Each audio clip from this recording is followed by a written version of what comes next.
And so the Vikings and the Bears are back at it once again. Both teams sitting at 1-4. One of these teams will likely leave this weekend feeling like, hey, we've got a shot in this thing. We're not completely dead in the water. There will be another side who's likely going to be like, our season's over. What are we doing with our quarterback?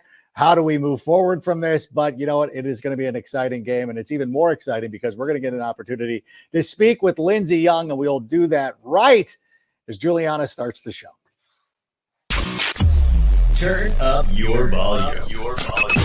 Because you're about to listen to The Sick Podcast with Adam Ray. Trying to cut it back. Justin Fields making magic happen. There goes Fields. Touchdown. The sickest Chicago Bears and fantasy football podcast. Sports entertainment like no other. It's gonna be sick.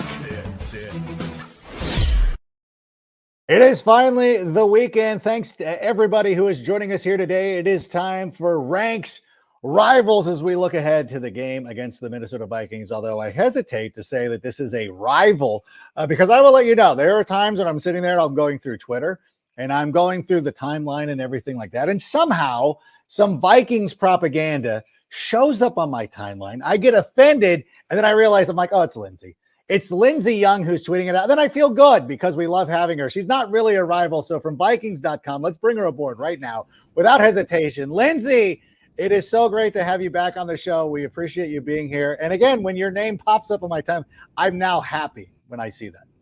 Oh, well, that makes me happy. And I love joining the podcast. I love conversing with all fans on Twitter. And I try to keep things positive too. I definitely get some crap during the game. If something doesn't go well, I'll tweet out like a really emphatic shoot or something like that. But but yeah, I'm happy to be here, Adam. Well, it's one thing about the Vikings, and we talked about this earlier this week on one of the shows. I think I was talking to Tyler Scott about this. I go, the Packers is a team, like, I literally don't like them, and I don't. Some of their we like Grossi, we like Aaron, we like those guys, but like for the most part, like I don't know. Minnesota is like a rivalry, like your brother is a rivalry. Your brother, your sister is a rivalry. I don't like, but it's like, it's a friendly, I like Kirk Cousins. I have Justin Jefferson on a bunch of my fantasy football teams. So it's like, I love the fans. Like Minnesota's a great town, or Minneapolis, St. Paul, both of them great towns. So it's a good thing. What is the mood like though in Minnesota right now? A lot of close games, similar to last year with a different result. How is everybody doing in Minnesota right now? I think it depends if you talk to the fans or to people inside of the building. But no, like the thing that I've genuinely loved about just this team, from the leadership, coaches, players, like they definitely are not sticking their heads in the sand. They're not hanging their heads. Of course, the 1-4 start is not something that anybody wanted. Of course, it's, digging. There's a really big hole to be dug out of. But I do think this season is unique. You mentioned, that we were in a lot of close games last year and came out on the other side. And then this year we've been in a lot of close games and come up short. And that's been really frustrating. It's unique that we're going into week 6 here and playing our first division game, which feels weird. Like by now, I feel like you've normally played 1 or 2. And so I think there is that feeling, and I'm sure for the Bears too. Like you said, if you get a win this weekend, things feel like, you're putting some things together. Everything is still right in front of you when you have all of those division games left. So I would say that there is still a lot of confidence. There's definitely that urgency in the building, but there's still a lot of high energy, which is good to see.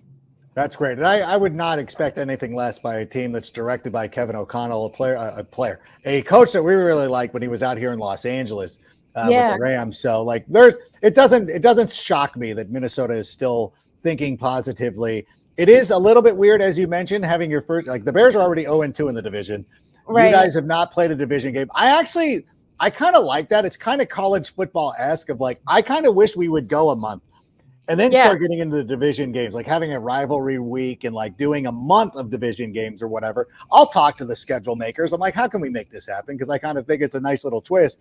But the unfortunate thing for the Vikings right now, Justin Jefferson is out. And there is no way that you replace perhaps the best wide receiver in the game. And I say perhaps because I don't want Jamar Chase to get mad at us or anything like that. But I will say he's easily top 3. You don't replace a player like that. But how are the Minnesota Vikings going to be able to replace Justin Jefferson? It's been really interesting hearing Coach O'Connell, Wes Phillips, and some of the players talk about this week because they all say the same thing. Like, it would be naive to say that you can replace that level or the type of explosive plays that he has. But I really do think that we were talking to Brandon Powell yesterday, who had some nice plays against the Chiefs. And he had said that in their room, obviously they all want Justin to come back as soon as he can, but there's also kind of this excitement in, okay, how many times is Justin getting targeted per game? Let's say 15. Like, that's another 15 opportunities for other guys in the room. And I think even players, whether it's a Brandon Powell, I know that N'Keal Harry has gotten brought up from the practice squad the past couple of games, so maybe that happens again. Maybe he has a shot. Like, there's a lot of confidence in some of these younger guys that maybe fans don't see but are seen at practice or have been getting reps with the quarterbacks. And then Jordan Addison has already been really exciting too. You know, he's not Justin Jefferson right now, but he has already shown some flashes. And so I'm excited to see him get some extra opportunities, and hopefully you just spread the ball around more. Yeah, even KJ Osborne was getting a lot of end zone targets despite Justin Jefferson being on the field. There's another guy to keep an eye out for. So there's no lack of talent available for the Minnesota Vikings. I will ask you, though, because, and I know it's mostly a fantasy thing, but I think it was Matthew Berry who started this, like, Justin Jefferson played his last game for the Vikings. You're there. Like, how preposterous is it? I think it sounds ludicrous, but is there any truth to anything like that? I mean, from my standpoint, I just think, like, when Justin and when Kirk have talked, like, I truly believe that nobody in this building is thinking anything other than trying to win and get back on track this season. When Justin talked, obviously before he got hurt, somebody had asked him about contract stuff or about whether or not he wanted to be here. And he was like, I want to win football games with the Vikings. That's my number one goal. And Kirk has said the same thing. And so I know that there's always going to be fan speculation and things that are fun to talk about. And like you said, probably in that fantasy football realm as well. But, I think they're just both excited about being here, about hopefully turning things around this season and moving forward. Yeah, I as a fan of Shohei Ohtani and the Los Angeles Angels, like, that has been the talk for the last 2 years, even going back to Mike Trout when he was getting close to the end of his contract. It feels like sports fans will never let you just enjoy the moment of, like, hey, we've got this really great player on our team. And I know, and again, it goes to some other people in fantasy who just want to talk, like, speculating. I think Justin Jefferson's going to come back at some point and be better than ever. So I'm not counting him out. I'm not counting out the Vikings, anything like that. But one area that I believe that the Vikings would be able to improve on is running the football, which has been a little bit of a problem for them. I know that Alexander Mattison is very good. Ty Chandler has shown some flashes. Cam Akers was a player that I really liked for the LA Rams. It didn't work out, but now he's reunited with Kevin O'Connell. Who is gonna be the person that you're counting on to step up running the football for the Vikings? What I'm hoping to see is a kind of a good blend, especially between Alex and Cam. Like, I feel like when you get them going and can have them in on different situations, they're really complementary of one another. And then also if you can mix in Ty every once in a while. And I think too, the big thing that people are looking at is the offensive line and can they get the run game going. I definitely think over the past couple of games, it's improved a lot. I was recently going back and watching some of the blocks that, like, Josh Oliver has. I mean, he's incredible in the run game. And so having a guy like him to be able to move the line of scrimmage, I think, is huge. So I'm really looking forward to seeing what happens this weekend, especially depending on the weather and if it's rainy, like they're saying that it probably will be, just seeing how that dictates things. But I think if you can get a good rhythm in there with using Alex and Cam, that could be really good for getting the run game going. Defensively, you brought in Brian Flores as the new defensive coordinator. He's obviously had a great reputation around the league of getting defenses back up and running. Have you seen a big improvement in the Vikings defense even over the last couple of weeks? Because for me, watching this, again, as we do, it feels like they're starting to get it. I know it's a complicated defense and it takes a little bit of time to get used to, but it feels like the defense is getting better. Yeah, I've seen an improvement. And even if you're looking at from last year to this year, an improvement in stats, but also just like an increased aggressiveness, which, like you said, I think that was definitely expected when Brian Flores came in and has come to fruition. But just seeing like getting Marcus Davenport back the past 2 games was really big. And you saw how that could play out with being able to get him, or if not him, Danielle Hunter, getting good pressure on the quarterback. I know that the biggest thing right now, and I actually asked Coach Flores about this in his press conference yesterday, is just securing those. We've had several kind of near interceptions where it ends up being a PBU, but the opponent can continue their drive, and how we can secure those interceptions and turn them into takeaways. And so I know that that's something that they're continuing to work on. There's a lot of young players on this defense, and It feels weird for somebody like me who started with the team in 2015 during Eric Kendricks' rookie season to like not have Eric Kendricks out there. Feels bizarre. So there's a lot of young guys, but I definitely think that things are coming together, and you're seeing some really big, exciting plays from them for sure. You think you feel old. I remember Tommy Kramer playing. So it's like one of those things, I always feel like, you know what? Like I feel like even like there's fans who don't realize, that Jeff George and Randall Cunningham were once quarterback for the Vikings. Like, what? You're like, yeah, they were. Yeah. It was actually a really good team, and they did well. And it was a spoof on How I Met Your Mother, but all that stuff. Regardless, there is you talk about Justin and Kirk Cousins both saying that they want to win in Minnesota, and I mentioned this at the top. Is there a sense if something happens, if you are not going to win, do you think that there would ever be a time where they would possibly look to move one of these guys? I know that, again, going back to people not letting you enjoy the time that you have, Kirk Cousins' names keeps getting brought up in regards to the New York Jets. Is there anything, would there be a spot in the season where you think maybe they would do something like that? I think all I can say to that is that I'm extremely glad that I don't get paid to have to make those types of decisions. And Kirk was asked about that the other day, and he was just like, I didn't even know that was a thing people are talking about. Like I stay off social media. He's very big on staying away from the news and from social media. And I just, like I said before, I just really get the sense that both of those guys really love it here and want to help the Vikings succeed and help bring success here to Minnesota. And I'm with you too. I like Kirk Cousins.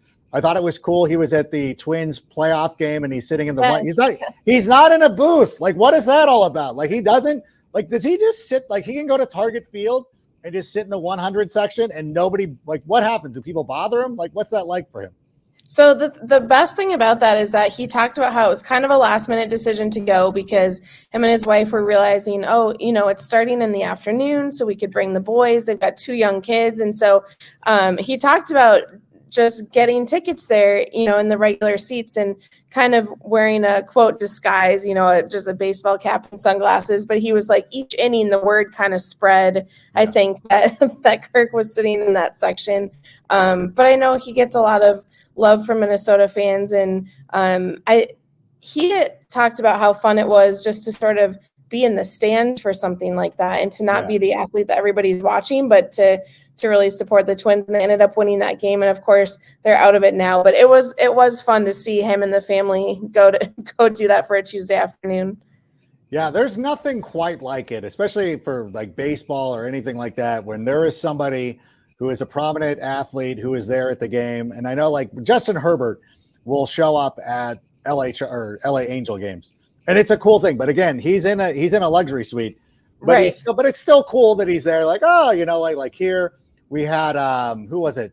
Gwen Stefani was in it. Again, she was in a luxury box, or she was in the Don Julio lounge, but they're there. But Kirk Cousins just out there. Does he walk to the concession stand? Is he in line getting a hot dog, or were those seats that have the waiter service?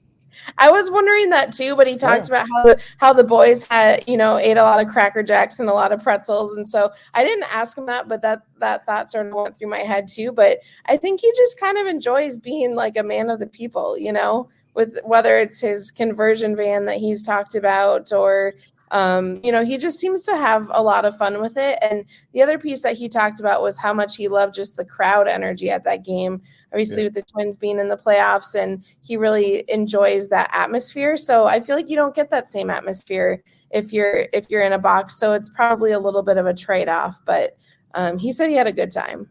It's a better experience for the kids, no doubt about it, because it's fun to be amongst the crowd and you want to hear the everything like that. Speaking of quarterbacks, Justin Fields has been playing pretty well over the last couple of weeks. I want to get an outsider's perspective on this. Like, obviously, the Bears fans have to deal with people speculating about us possibly moving on from our quarterback, and I think it's a fair conversation because the Bears could end up either through earning it or Carolina earning it with a top overall pick in the draft. But that's a long ways away. As an outsider, getting your first chance to see Justin Fields, but obviously you watched the game last Thursday. What are your thoughts on him? Because I won't lead you in any directions, but what are your thoughts on Justin Fields and how he's played over the last couple of weeks? I feel like there's been a lot of improvement the last few weeks. I thought that he started out pretty rough, and now these last few weeks, like, you're seeing more of a, I don't know if rhythm is the right word, but he just seems to be more confident. There's more of maybe a connection with his pass catchers. But I mean, I think he's a good quarterback, and he's had definitely like some ups and downs, but sometimes that's a little bit more worrisome for me. Like if someone, I feel like he's someone who can have a really great game and then have some struggles. And so I'm interested to see, obviously how he plays this week in a division game. Again, you mentioned the Bears are 0-2. So obviously it's going to be important to them to get a win this week. And there's going to be that urgency there. But I definitely think over the past 2-3 games, like, you've seen a lot of improvement in Justin Fields. So we'll see how that impacts the game for sure. Yeah, it's been one of the things. I was talking to Chase Daniel earlier today. He didn't play for the Vikings too, did he? I always tease him. I'm like, how many teams? Whenever I talk to Chase, I'm like, how many teams did you not play? But who are the teams you didn't play for? It's like one of those type of situations. But it feels like the Bears have done a nice job of suiting the offense for him. And really, like, the first couple of weeks, you're like, what do you call? What plays are we calling? And now it seems a little bit more like concerted on, number one, getting the best out of his ability, and number two, Justin Fields just kind of trusting it and going out there. So we've come to the part of the show. We got to go through it. We got to pick it. I know who you're picking. I know everybody knows who I'm picking. What kind of game do you anticipate seeing, and what are you expecting out of this one at Soldier Field on Sunday? Maybe I'm influenced by just the weather forecast itself, but I'm actually expecting it to be a lower scoring game. Yes, I am going to pick the Vikings, but I'm curious if both teams rely more on the run than maybe they have. I think it'll be a big defensive game. I think there'll be a lot of pressure being put on quarterbacks, just if it's, visibility is down and that kind of thing. So I'm expecting a lower scoring game, but I will say 17-14 Vikings. That'll be my score prediction. Yeah, you know what? The NFL is never as predictable as people want to make it out to be. No. So I'm sitting there. I was filming the fantasy live show today, and I was like, "This is my top scoring game of the week." I'm like, "It's gonna rain." Like, I think it's gonna be. I'm with you. I think it'll be a little bit more. I would take more points on that, but at the same time, okay, I don't think it's going to be the 38-35 game that everybody thinks it's going to be. I think both defenses are starting to find their footing, so to speak. Two quarterbacks who are very good, but it's one of those things. So I'll take the Bears 24-20 in that one, even though Vegas disagrees or whatever. Oh, I don't know if you can. Well, now we're in the same. We have the same employer, so to speak. So they make us talk about that stuff. But I want to thank you once again for coming on. It is always enjoyable to have you a part of it. For anybody who wants to follow you on Twitter, remind me, it's at Lindsey, but it's spelled EY, like Lindsey, and then MN Sports. Yes, that is correct. All right. I thought I had it nailed, but it's always a pleasure. And not only that, you talk about a lot of great subjects, a lot of great topics too, not just sports, but a lot of good. You're an absolute great follow. So I implore anybody watching the show to do that. And of course, your work appears on Vikings.com. And that's all I got for you. Thank you so much for being here. Thanks, Adam. Yeah, I appreciate it so much. All right. Thank you very much. There she goes, the great Lindsey Young. And she's always a delight. We always love having her on. Always love giving that insight. I want to thank everybody for joining us. But before you do that, I want to remind everybody, if you're not going to the game on Sunday, the best possible place to watch Bears games or Game Room Chicago. That's right. It's located in the historic Chicago Athletic Association Hotel, which is right across from Millennium Park. It's Game Room Chicago. It's an old school field. It's not your average sports bar.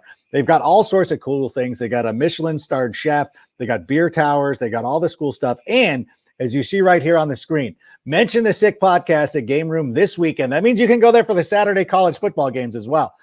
You will get 20% off beer towers and large format cocktails. That offer is valid Saturday and Sunday. I implore you to go do it. If you live in the area, if you're going to be near Millennium Park, go check out Game Room Chicago. And also, to throw in another thing too, if you want to get a little action on this game, want to have a little fun, Underdog Fantasy is the best way to play fantasy sports.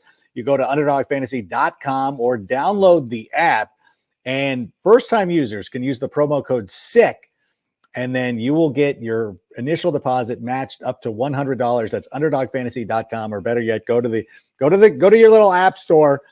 Find the Underdog Fantasy app. It's just a great tool to have because it also has a bunch of great resources with NFL news being broken on that app all the time. So you want to make sure you go out and you do that. So want to thank Lindsey for being here. We got a great game. I was talking to Chase Daniel, as I mentioned a moment ago. I was talking to him because we retweeted something that Chase was doing, and we were talking about Justin Fields, and we're trying to line him up. We're going to get him on the show real soon. And I was talking about Justin Fields, and I said, listen, I go, what do you think? I go, I retweeted your thing without watching it because I felt like it was really positive about Justin Fields. But yes, he reiterated the fact that, it looks like this Bears offense is just now geared towards Justin Fields. And in some respects, he seems sort of unstoppable. Now, I know that a lot of people, we've been going back and forth. We had Greg Braggs on the show on Wednesday. I understand the skepticism with quarterbacks and everything like that. But at the same time, you can't deny what you're seeing. Yes, if something happens, if he regresses, if this was a 2-game flash, then yeah, we'll have those kind of conversations. But at the same time, the end of the season is a long time away.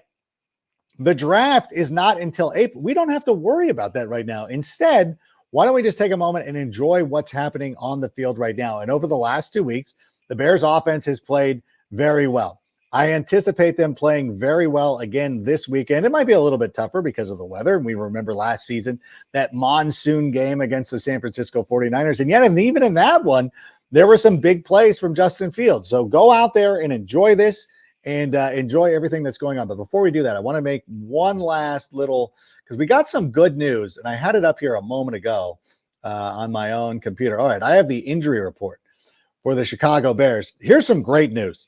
Kyler Gordon, full practice, no injury designation. We have Eddie Jackson, limited in practice. He's questionable. We have Lucas Patrick, full participant in practice on Friday, which is great. He is questionable.